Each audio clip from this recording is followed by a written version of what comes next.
আস্তাগফিরুল্লাহ।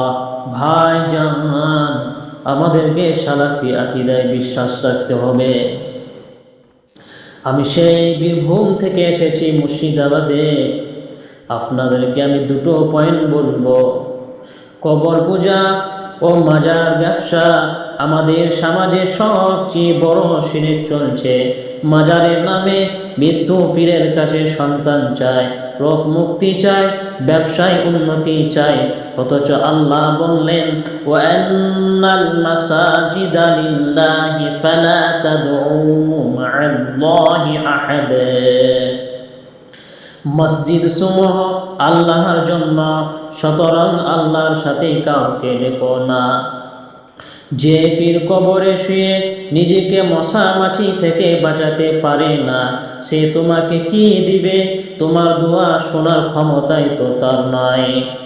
মাজারে গিয়ে সিজদা করা, তাওয়াফ করা, নজর মানত করা, গরু ছাগল জবাই করা, এগুলো সব পরিষ্কার শিরক। আর শিরকের গুনাহ আল্লাহ মাফ করবেন না। ইন্নাল্লাহা লা ইয়াগফিরু আন ইউশরাকা বিহি ওয়া ইয়াগফিরু মা দুনা যালিকা লিমান ইয়াশা। নিশ্চয় আল্লাহ শিরকের গুনাহ মাফ করেন না, এছাড়া যাকে ইচ্ছা মাফ করেন।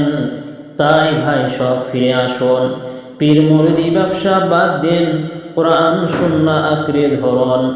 এক আল্লাহকে ডাকুন, তিনি ছাড়া কেউ দেওয়ার মালিক না।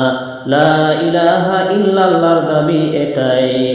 দুই, রাসূলুল্লাহ সাল্লাল্লাহু আলাইহি ওয়াসাল্লামকে ভালোবাসার নামে আপনারা বছরে একদিন কেক কাটেন, মিলাদ করেন, কিয়াম করেন।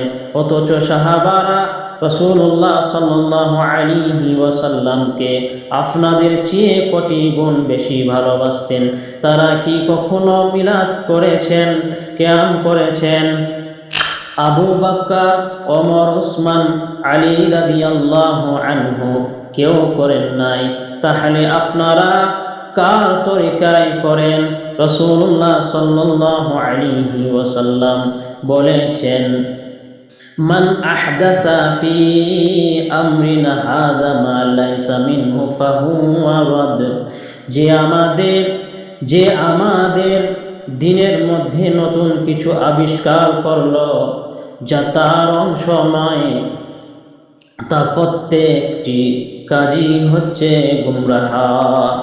ভালোবাসা প্রমাণ হয় অনুসরণে, আবিষ্কারে নয়।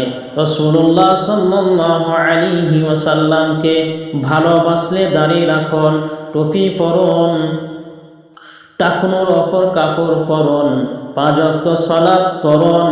এটাই আসল মিলাদ, বাকি সব ধোঁকা।